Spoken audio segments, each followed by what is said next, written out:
Ecosystem, ecosystem किसे कहते हैं, उसके क्या स्ट्रक्चर्स होते हैं, एंड साथ ही साथ प्रोड्यूसर्स, कंज्यूमर, डिकम्पोजर्स किन्हें कहते हैं, और क्लाइमेट फैक्टर्स और एडाप्टिव फैक्टर्स किन्हें कहते हैं, इन सब के बारे में आज हम बात करने वाले हैं। तो चलिए स्टार्ट करते हैं और बात करते हैं इकोसिस्टम किसे कहते हैं।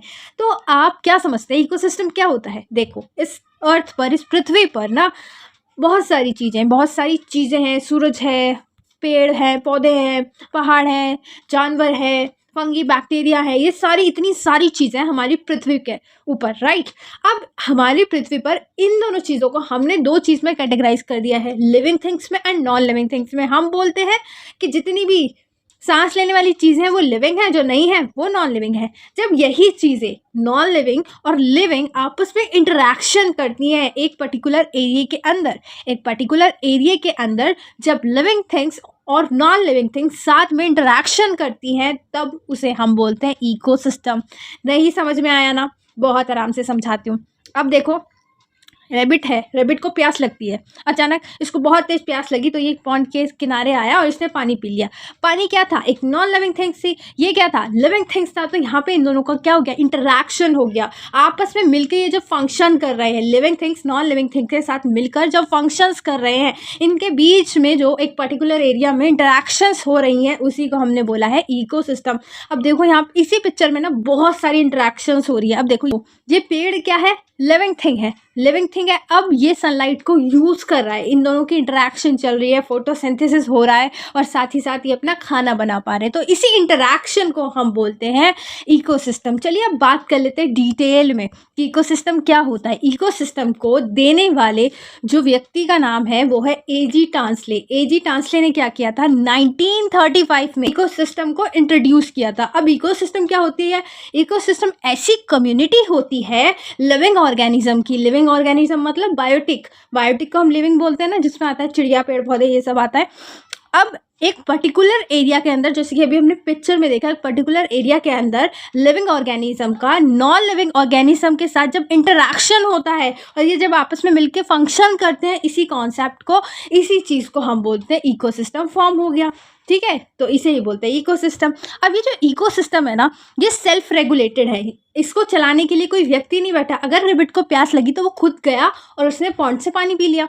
फोटोसिंथेसिस प्रोसेस करना था पेड़ पौधों को, तो उन्होंने कर लिया। अब इनको चलाने के लिए, रेगुलेट करने के लिए कोई बैठा नहीं है।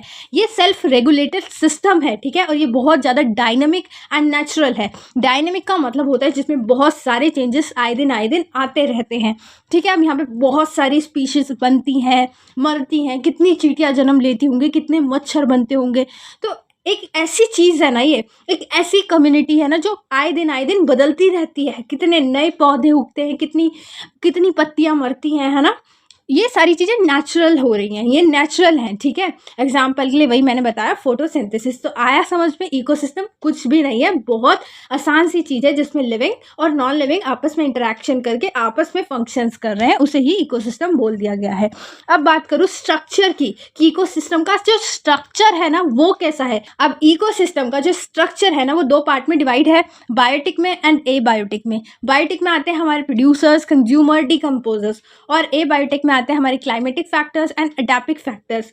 अब ये जो दोनों फैक्टर्स है ना, क्लाइमेटिक फैक्टर्स और एडाप्टिव फैक्टर्स, ये हमें ये तो समझ में आ गया कि ये नॉन लिविंग थिंग्स है, बट इनसे हो क्या रहा है? ये कुछ ऐसे फैक्टर्स हैं जो हमारे इकोसिस्टम में बैलेंस को मेंटेन किए हुए हैं। ये हमारी बायोडाइवर्सिटी को बढ़ावा दे रहे हैं। ये हमारे जीवनों का, इतने सारी जीवन संभव है पृथ्वी पर, तो उन्हीं का क्या कर रहे हैं? विकास को, उनकी डेवलपमेंट को इफेक्ट कर रहे हैं ये दोनों फैक्टर, ठीक है। कैसे कर रहे हैं इनके द्वारा हम आगे पढ़ेंगे। चलिए बायोटिक की बात कर लेते हैं, प्रोड्यूसर्स, कंज्यूमर एंड डिकम्पोजर्स। अब ये होते क्या है?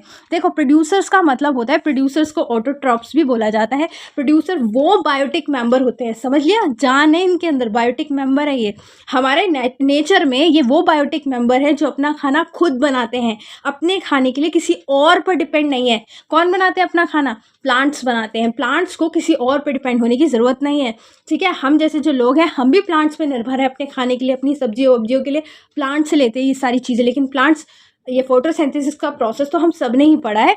प्लांट्स अपना खाना खुद बनाते हैं, ये किसी पे भी डिपेंड नहीं होते। तो ऐसे बायोटिक मेंबर को हम बोलते हैं प्रोड्यूसर्स। अब बात करूँ कंज्यूमर्स की, तो कंज्यूमर्स का जो दूसरा नाम है ना वो हेटेरोट्रॉप्स भी है, फैगोथ्रॉप्स भी एंड कंज्यूमर्स भी है। ये अपना खाना खुद नहीं बना पाते। ये ऐसे ऑर्गेनिजम्स होते हैं, ये ऐसे बायोटिक मेंबर्स होते हैं जो अपनी एनर्जी के लिए, अपनी एनर्जी से मीट करने के लिए और अपने सर्वाइवल के लिए किस पे डिपेंड होते हैं? प्रोड्यूसर्स पे, जो खाना प्रोड्यूस कर रहे हैं उन पर डिपेंड होते हैं, ठीक है। अब कंज्यूमर को भी ना बहुत तरीके से बांट दिया गया है। प्राइमरी कंज्यूमर्स होते हैं, सेकेंडरी कंज्यूमर होते हैं, टर्शरी होते हैं एंड टॉप कार्निवोर्स होते हैं। ये अभी मैं फोटो के थ्रू आपको समझा दूंगी, बहुत ईजी वे में आपको समझ में आ जाएगा, ठीक है। अभी आपने इतना समझ लिया कि कंज्यूमर्स जो होते हैं वो प्रोड्यूसर्स पे डिपेंड होते हैं, ठीक है। अब बात करें डीकम्पोजर्स की। अब ये जो कंज्यूमर्स होते हैं, ये जब मर जाते हैं, जैसे कि एक चील मर गई तो उसको कौन खाएगा? हमारे डीकम्पोजर्स, जो हमारी फंगी है, बैक्टीरिया है, वो उनकी डेड बॉडी को, जो मिट्टी में पड़ी पड़ी रह जाती है, उनको डीकम्पोज करेंगे, ब्रेक डाउन करेंगे, छोटे छोटे टुकड़ों में तोड़ेंगे, ठीक है। और ब्रेक डाउन करके वो उनकी डेड ऑर्गेनिजम्स को खा जाएंगे। इनको हम क्या बोलते हैं? रिड्यूसर्स भी बोलते हैं, सेप्टोट्रॉप्स भी बोलते हैं। इनको रिड्यूसर्स क्यों बोलते हैं? क्योंकि ये हमारे जो पृथ्वी पर वेस्ट है ना, उसको रिड्यूस करने का काम कर रहे हैं। ये उन्हें छोटे छोटे टुकड़ों में तोड़ के खाने का काम कर रहे हैं, ठीक है। तो इसे ही बोलते हैं डीकम्पोजर्स। चलिए अब एक पिक्चर के थ्रू बहुत इजी वे में समझ लेते हैं प्रोड्यूसर्स कौन होते हैं। प्रोड्यूसर्स होते हैं जो अपना खाना खुद बनाते हैं, वो किसी पे डिपेंड नहीं है अपने खाने के लिए। प्लांट्स वगैरह हो गए, इसमें आ गए, सारे जितने भी प्लांट्स होते हैं वो इसमें आ जाते हैं। फिर इसको खाने के लिए हमारे बैठे हैं प्राइमरी कंज्यूमर्स, जो हमारे सबसे पहले नंबर पर कंज्यूमर्स आते हैं ना। ये तीनों कंज्यूमर का एग्जाम्पल है, ठीक है। कंज्यूमर कौन होते हैं? जो अपने खाने के लिए प्रोड्यूसर्स पे डिपेंड होते हैं। तो ये तीनों अपने खाने के लिए प्रोड्यूसर्स पे डिपेंड है। फिर पहला आ गया प्राइमरी कंज्यूमर, जैसे कि ग्रास हॉपर को खाने वाला फ्रॉग हो गया, तो ये हो गया हमारा सेकेंडरी कंज्यूमर। फिर इसको खाने वाला भी एक स्नैक हो गया, जिसको हम बोलते हैं टर्शरी कंज्यूमर। तो ये तीन तरह के कंज्यूमर्स होते हैं, और इनको भी खाने वाला एक फाइनल कंज्यूमर होता है बड़ा, जिसके बाद कोई इसको खाने वाला नहीं बचता, और यहाँ पे हमारी चेन एंड हो जाती है, ठीक है। तो अब अगर ये मर जाता है तो इसको कौन खाएगा? हमारे डीकम्पोजर्स खाएंगे। इसकी बॉडी को ब्रेक डाउन करेंगे, जो मिट्टी में मिल जाएगी, फिर इसको मिट्टी में मिला के ख़त्म कर देंगे। इसकी कहानी ख़त्म। अब बात करते हैं क्लाइमेटिक फैक्टर्स की। क्लाइमेटिक फैक्टर्स, जैसे कि मैंने बताया था, ये बहुत ज़्यादा ज़रूरी फैक्टर्स होते हैं, बैलेंस को मेंटेन करते हैं हमारे इकोसिस्टम के अंदर। तो सबसे पहले आता है लाइट। लाइट जो है ना, बहुत ज़्यादा इसेंशियल, बहुत ज़्यादा ज़रूरी फैक्टर है। किसके लिए? हम सब ऑर्गेनिजम्स के लिए, लिविंग ऑर्गेनिजम्स के लिए लाइट बहुत ज़्यादा ज़रूरी है। चाहे वो प्लांट्स हो, एनिमल्स में ही हम आ जाते हैं, तो हम सब के लिए लाइट बहुत बड़ा इंपॉर्टेंट फैक्टर है। अब प्लांट्स के लिए कैसे है? Chlorophyll production. प्लांट्स में जो ग्रीन कलर होता है, जो हरापन उनमें आता है, वो किसकी वजह से आता है? लाइट की वजह से। लाइट किस में मदद करती है? क्लोरोफिल को प्रोड्यूस करने में मदद करती है, ठीक है। अब बात करूँ डिस्ट्रीब्यूशन ऑफ प्लांट की, तो जो भी प्लांट्स होते हैं उनकी ग्रोथ, उनकी डेवलपमेंट, उनकी शेप, उनका साइज, सब कौन डिसाइड करता है? लाइट डिसाइड करती है। कुछ ऐसे प्लांट्स होते हैं जो थोड़ा सा धूप में रखने से ही मर जाते हैं, जल जाते हैं। कुछ ऐसे होते हैं जिनको लाइट की ही ज़रूरत होती है। अब स्टोमेटल मूवमेंट, स्टोमेटा को ओपन करने के लिए, अपने वाटर को लूज करने के लिए, ऑक्सीजन कार्बन डाइऑक्साइड लेने और छोड़ने के लिए वो पत्तियां क्या करती है? स्टोमेटा को ओपन करती है ना। वो किसकी वजह से हो पाता है? सिर्फ और सिर्फ लाइट की वजह से। तो लाइट देख लो कितना इंपॉर्टेंट फैक्टर है। खाना बन रहा है प्लांट्स का सिर्फ और सिर्फ लाइट की वजह से। पूरा फोटोसिंथेसिस लाइट की वजह से होता है। और वैसे ही मैं बात करूँ एनिमल्स में, तो विजन, हमें देखने के लिए, एक दूसरे को देखने के लिए, देखा है ना, लाइट चली जाती है, अंधेरा हो जाता है, तो अपने विजन के लिए, मेटाबॉलिज्म के लिए। मेटाबॉलिज्म क्या होता है? एक तरह का केमिकल रिएक्शन होता है हमारी बॉडी के अंदर। जब हम कुछ भी चीज़ खा रहे होते हैं ना, तो एक तरह का रिएक्शन होता है जिसके अंदर हमारे हार्मोन रेगुलेट होते हैं, हम अपनी एनर्जी को बना पाते हैं, ठीक है।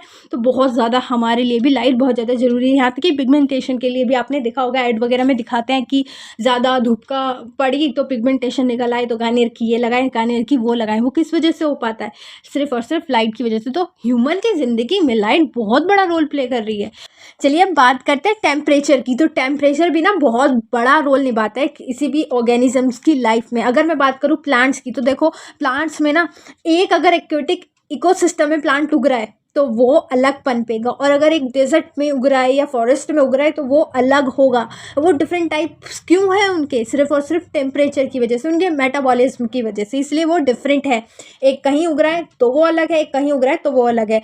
वो प्लांट जो होते हैं ना, उनकी ग्रोथ एंड डेवलपमेंट पे भी फ़र्क पड़ता है टेम्परेचर के। कुछ होते हैं जो सर्दियों में उगते हैं और कुछ होते हैं जो गर्मियों में उगते हैं, ठीक है। कुछ ऐसे प्लांट्स होते हैं जिनको हाई टेम्परेचर की नीड होती है, कुछ ऐसे प्लांट होते हैं जिनको लो टेम्परेचर की ज़रूरत होती है। अब बात करूँ थर्मल स्ट्रैटिफिकेशन की, तो इसमें क्या होता है, हर एक ऑर्गेनिज्म को जीवित रहने के लिए, पनपने के लिए ना, अलग अलग लेयर्स चाहिए होती हैं, अलग अलग टेम्परेचर चाहिए होता है। जो पानी में स्पीशीज पनपती है ना, वो नॉर्मल टेम्परेचर पे, भारी टेम्परेचर पे नहीं पनप सकती। इन सब में एक बहुत बड़ा रोल है, वो है टेम्परेचर का। तो टेम्परेचर ना किसी भी ऑर्गेनिज्म की लाइफ में बहुत बड़ा इफेक्ट डालता है। अब बात करूँ एनिमल्स की, तो एनिमल्स में होते हैं एंडोथर्मिक एनिमल्स। एंडोथर्मिक जैसे कि हम, ऐसे एनिमल्स, ऐसे ऑर्गेनिज्म जिनकी जो बॉडी है ना, उसका जो टेम्परेचर है ना वो वार्म रहता है, इनको हम वार्म ब्लडेड एनिमल्स भी बोलते हैं। किनको? एंडोथर्मिक को। इनका बाहर जितना भी टेम्परेचर चेंज हो जाए, इनका अंदर टेम्परेचर चेंज नहीं होता है। इनका जो टेम्परेचर है ना, वो टेम्परेचर के साथ टेम्परेचर चेंज नहीं होगा।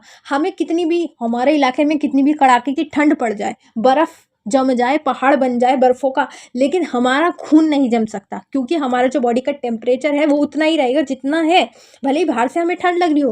बट एंडोथर्मिक एनिमल्स ऐसे एनिमल्स होते हैं जिनको टेम्परेचर के बदलने से कोई भी इफेक्ट नहीं पड़ता है।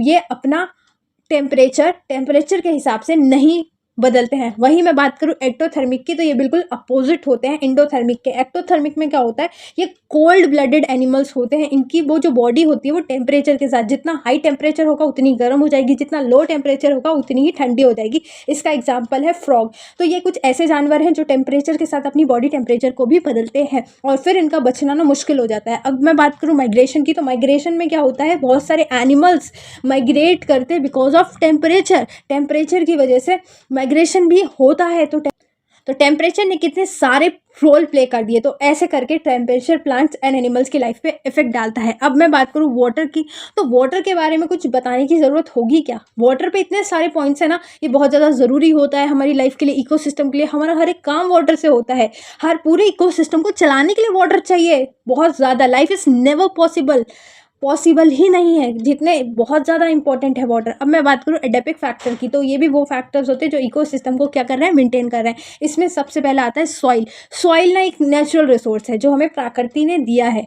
ठीक है। गॉड गिफ्टेड है हमारे पास सॉइल, जिसको हम पोल्यूट करते जा रहे हैं, ठीक है। ये एक ऐसा प्लेटफॉर्म है जो पौधों को उगने में मदद करता है। पौधों को एक बैकग्राउंड दे रखा है, एक प्लेटफॉर्म दे रखा है कि तुम मेरे ऊपर उग सकते हो।